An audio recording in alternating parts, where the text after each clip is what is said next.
In the noisy heart of Enugu City, where danfos honk like impatient spirits and traders chant like priests, lived Obinna Nwokeocha, a man both feared and respected in Ko Market. He owned 3 booming spare parts shops and a compound large enough to house 2 football teams. But despite all his wealth, Obinna was known by another name, Obinna the Iron Wallet. This nickname wasn't given lightly. Obinna could sell a whole trailer load of car bumpers in one day and still haggle with a pepper seller over 50 Nigerian nairas. He wore the same set of native Ankara shirts every week, his trousers ironed so stiff they could stand on their own. He insisted that washing more than twice a week was wasteful. Detergent doesn't grow on trees, he would snap.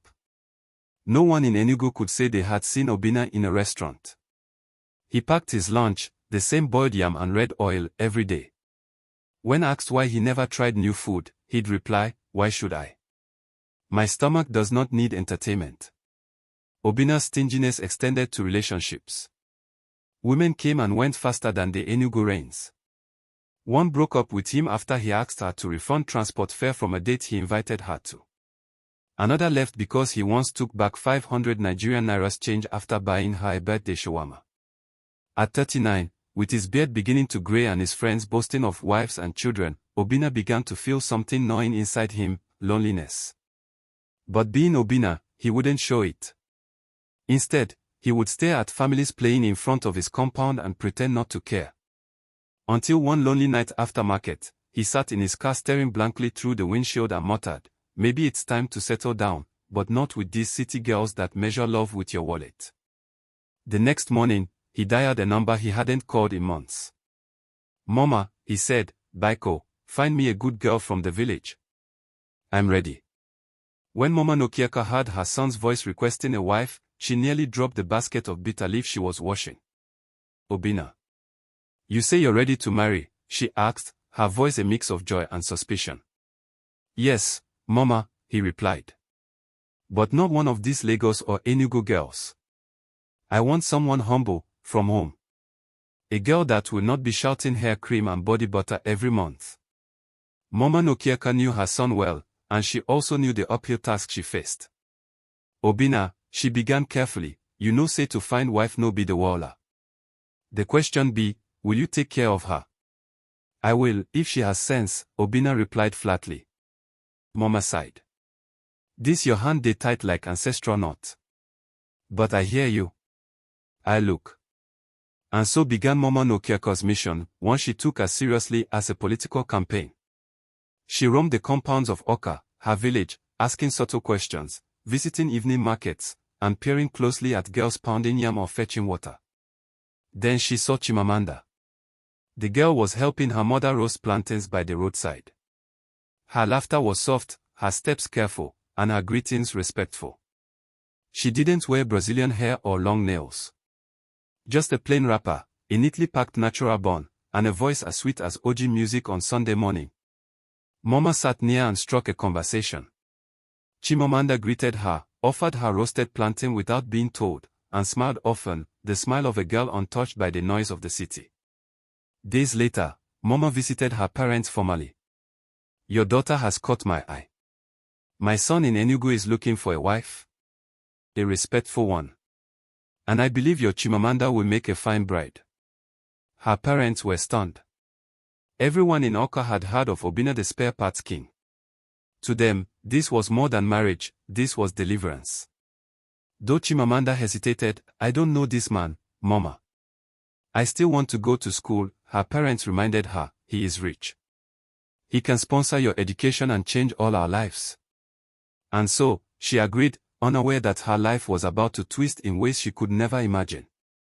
A month later, Obinna arrived in Oka, dressed in a stiffly ironed senator outfit and leather sandals that looked older than his last serious relationship. He stepped out of his faded Peugeot 504 and greeted Chimamanda's family with a forced but confident smile. Chimamanda, standing behind the curtain, peeked nervously. When she finally came out, Obinna's eyes nearly popped. "Chai," he whispered. Mama hit jackpot. She was glowing. Her skin like fresh udola, her walk graceful, her voice soft like aqua porridge. And when she greeted him, "Good afternoon, sir," he responded with an awkward chuckle. No, call me Obinna, or, darling. The traditional marriage was held the following weekend. The village square danced with music and the smell of jollof rice. Palm wine flowed, and the elders clinked their cups while murmuring blessings. Chimamanda's parents wore wide smiles. Guests said prayers. Women all related as she was led to Obinna, who stood grinning like someone who just won a contract. Obinna's gifts filled 2 tables, but the elders noticed something strange. All the wrappers, bags of rice, and yams had price tags still attached. Obinna had haggled so fiercely at the market, the traders gave up trying to remove them. After the ceremony, Obinna whisked Chimamanda away in his pusho, the car sputtering as they left the village. Chimamanda sat beside him quietly, clutching her travel bag and dreams. They arrived at Obinna's home in Enugu late at night, a 2-story building in New Haven, well painted with lion statues at the gate. Chimamanda's eyes widened at the fancy decor, leather cushions, chandeliers, and electronics she'd only seen on TV. "Is this where I'll be living?" she whispered, dazed. "Yes, my wife," Obinna said, standing proudly. "All this is yours, and mine, mostly mine." That night, Chimamanda lay on the bed staring at the ceiling. The sheets smelled new. She smiled. Maybe this won't be so bad. But little did she know, she had just walked into a mansion of monitoring. The first morning after the wedding, Chimamanda was startled awake by a gentle nudge. "My wife?" "Asa M, it's 4:30 a.m. Wake up," Obinna whispered with a grin. She turned, confused. "Is everything all right?" "Yes, oh. Time to prepare my breakfast, pounded yam and ogbono. You know Lagos traffic, time is money." She blinked in disbelief. "But, we just got married." "I thought. No time for honeymooning, my dear. Hustle fast, romance later." Dragging her sleepy feet to the kitchen, Chimamanda pounded yam for a man she barely knew, in a house she wasn't sure she could call home. The days that followed felt like a confusing dream. Obinna, despite owning multiple businesses, insisted on doing the shopping himself. When Chimamanda offered to help one day, he stared at her with suspicion. "Are you a price control officer? You want to add extra onions and confuse my budget?" To Fiokwa. She noticed he wore the same clothes in rotation. 5 pairs of trousers. 5 shirts. All ironed within an inch of their lives. But the real culture shock came the day she served lunch. She placed a modest plate of rice and stew on the table. Obinna sat down, forked through the food, and froze mid-chew. 1, 2, 3, 4 meats. He looked up slowly. "Chimamanda. Are you hosting a naming ceremony?" I was just hungry," she stammered. He stood up, went to the kitchen, fetched a clean plate, and calmly removed 2 pieces. "Let's manage resources in this house. The country is hard." Chimamanda sat speechless. Meat. 4 tiny chunks. This was a crime. It didn't stop there. He checked the water level in the bucket after her bath. He monitored the use of Maggi cubes. Once, he complained about her using 2 sachets of pure water for drinking and brushing. Worst of all, she was still wearing the same wrapper she brought from Oka. No new clothes. No allowance. No skincare. No joy. She was the madam of a mansion, yet felt like a maid in exile. The walls of the mansion began to close in. Chimamanda, once full of hope and village innocence, now counted the days with tired eyes.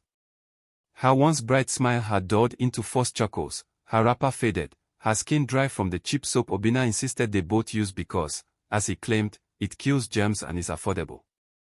She bore it all in silence, until one day, after a long argument over her request for money to retouch her hair, she snapped.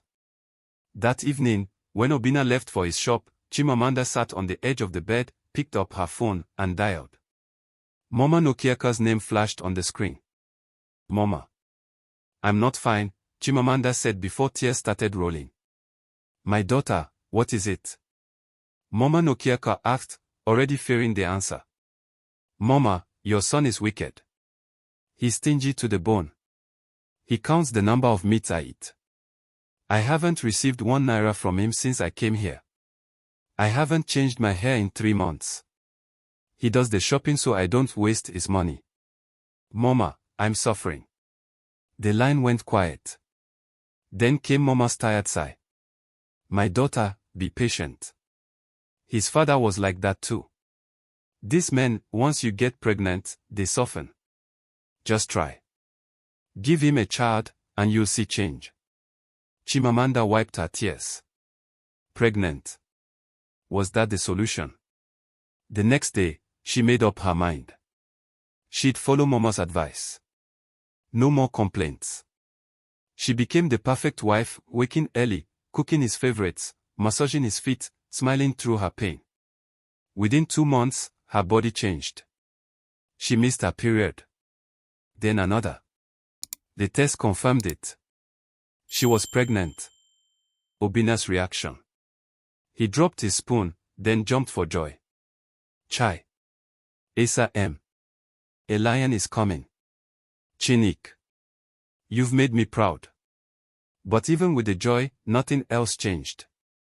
Cravings were dismissed as long throat. When she asked for chicken and ice cream one night, Obinna laughed and said, "Go and hug pure water." Yet Chimamanda endured. Because for the first time, she wasn't just suffering for herself, she was suffering for a life growing inside her. Weeks passed. Chimamanda's belly grew, but her patience thinned. Her body ached. Her cravings worsened. And Obinna's wallet remained locked tighter than a bank vault on Sunday. Chicken and ice cream, he'd scoff. Do you think you're the first woman to carry a baby? When my mother was pregnant, she ate roasted corn and still gave birth to a champion. Still, Chimamanda kept quiet, remembering Mama Nwokeocha's advice. She endured for her unborn child. But destiny had other plans. One evening, Obinna returned from his shop, as usual. He took off his shoes with his usual grumble about how fuel prices were rising because of people buying food anyhow. He went into the room to change, and Chimamanda had a loud thud. She rushed in and screamed. Obinna lay on the floor, unconscious. Neighbors came running. He was rushed to UNTH Itukozala. Chimamanda, dazed and terrified, sat in the waiting area for hours. Eventually, the doctor approached, his expression grim. Mrs. Nwokeocha, your husband has a growth, a tumor. In his brain. It's deep and inoperable. I'm sorry, he has only 3 months. The words crushed her like a collapsing wall. 3 months. When Obinna regained consciousness and the doctor explained the diagnosis, he was numb. Then, for the first time in years, Obinna wept real, bitter tears. But I'm just 39, he murmured. I've not even lived. He begged the doctor, please, don't tell my wife or mother. Let me handle it. The doctor nodded solemnly. When he was discharged a few days later, Chimamanda noticed something had changed. Obinna didn't complain about pure water anymore. He didn't grumble about light bills. He didn't shout when she added 3 meats to his plate. He was quiet. Reflective. Almost soft. She thought he was just tired. But Obinna knew. He had just 90 days to live. And in those 90 days, he would do something he hadn't done in 39 years. Live. From the moment Obinna returned home, he began to see everything differently. The chandelier he once boasted about. It looked lifeless. The leather seats he refused to let visitors touch. Just cushions now. And Chimamanda, she glowed, even in hardship. Her back bent from chores, her feet swollen from pregnancy, yet she still smiled at him. A woman he barely gave anything to. That night, he couldn't sleep. He sat alone in the living room, staring at the dark window, whispering, I have wasted my life. The next day, he called his lawyer. In Obinna's office, dusty folders were opened.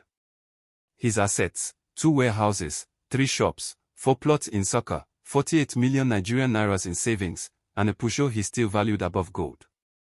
He transferred his properties to 3 names, his mother, Chimamanda, and their unborn child. Then, he wrote his will. 2 days later, Chimamanda was about to nap when Obinna walked into the room and handed her a white envelope. "What's this?" she asked. "Open it."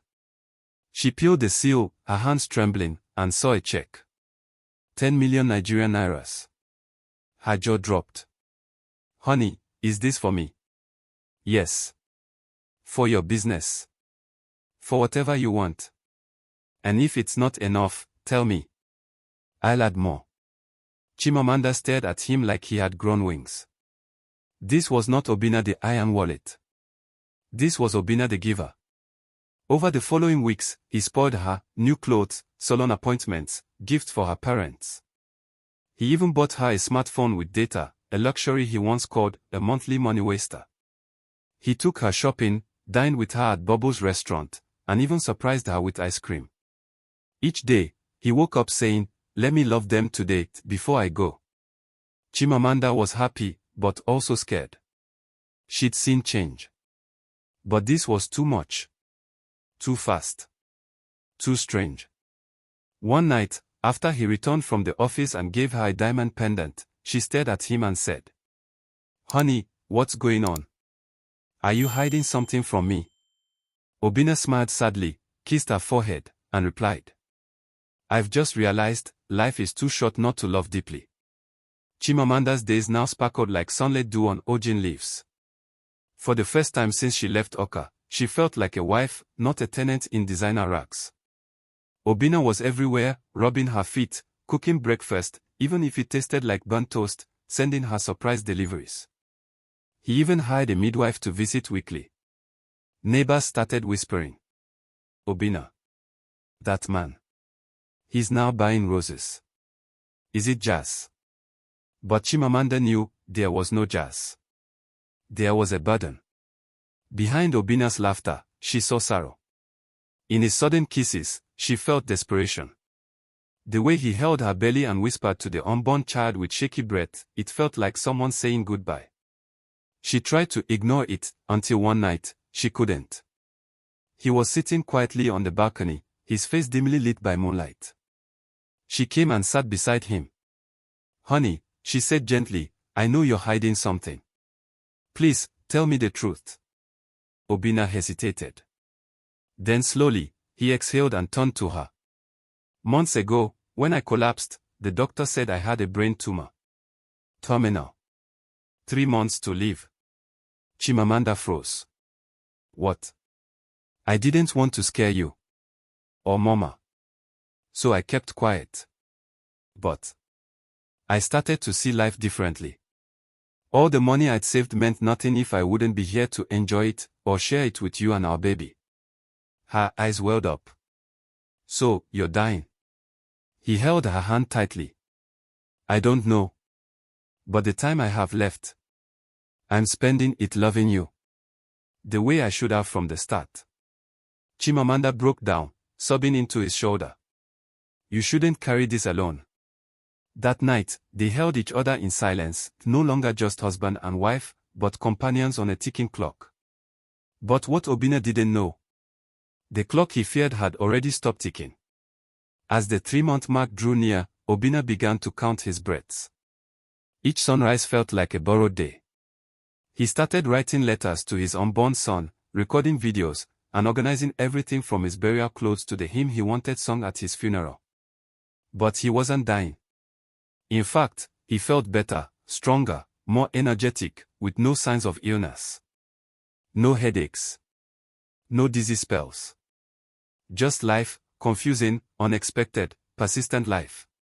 Maybe God has extended my days, he thought, hopeful but still doubtful. To be sure, he returned to UNTH Itukozala for a follow-up checkup. The doctor, puzzled, ran the test again. A few days later, Obinna sat across from the same man who once sentenced him. The doctor entered, holding a file. His face unreadable. "Mr. Nwokeocha," he said slowly, "your results show absolutely nothing. You're fine. No tumor. No mass. You're as healthy as a horse." Obinna blinked. I don't understand." The doctor sighed. "There was a mix-up 3 months ago. A new lab technician mismatched several test results during a system update. We are deeply sorry. We've let go of the staff responsible. Silence. So, I was never dying. No, sir. Obinna stood. He didn't speak. He didn't scream. He just slowly walked out of the office, got into his car, and drove home, crying tears he couldn't explain. He stopped halfway, parked under a mango tree, and wept openly. All those days, all those nights, preparing to die. Letting go of everything. Loving fully for the first time in his life. And now, he had a second chance. By the time he reached home, Chimamanda was peeling oranges on the veranda. She saw the tears and ran to him. Honey. What happened? Talk to me. Obinna took her hands, knelt before her, and said, voice trembling, Asa M. I'm not dying. I was misdiagnosed. I'm not dying. Chimamanda dropped the knife and burst into tears of joy. They both hugged each other like people reborn. That evening, as they lay under the ceiling fan humming above, Obinna whispered, I spent the last 3 months learning how to live. Now I will spend the rest of my life doing it right. From that day forward, Obinna Nwokeocha became a man transformed, not by money, not by death, but by the power of perspective. The man who once counted meat now hosted community dinners. The man who once said, skincare is luxury, now surprised Chimamanda with spa days and sent her to business school. The man who once drove a clunky Peugeot now gifted Chimamanda a Corolla and walked to market just to see how people live. News of his transformation spread like wildfire through Enugu and reached even back to Awka. The once dreaded, I am wallet, was now called Obinna Oji Igo no Obi, Obinna, the man with money and heart. Neighbors joked that Chimamanda must have done village rituals, but the truth was simpler. Obinna had stared death in the face and decided to choose life. Chimamanda opened a successful maternity supply shop. Obinna backed her fully. She became the envy of her friends, not because of her house, but because her husband finally became a partner, not a warden.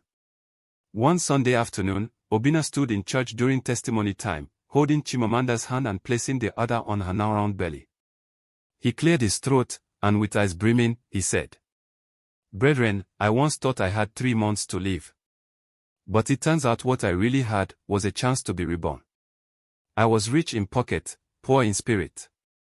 I denied myself and my loved ones joy, because I feared poverty more than I respected purpose. But today, I tell you, give while you can. Love while you can. Life is not for hoarding. It's for living. The congregation clapped. Some cried. Months later, a baby boy was born. Obinna named him Ifediora, light has returned. He no longer feared bills or birthdays. He celebrated both. And every time Chimamanda teased him, are you sure you're not switching back to your former settings? He would laugh and reply, never again. The pump kernel has been cracked. And I now know my worth.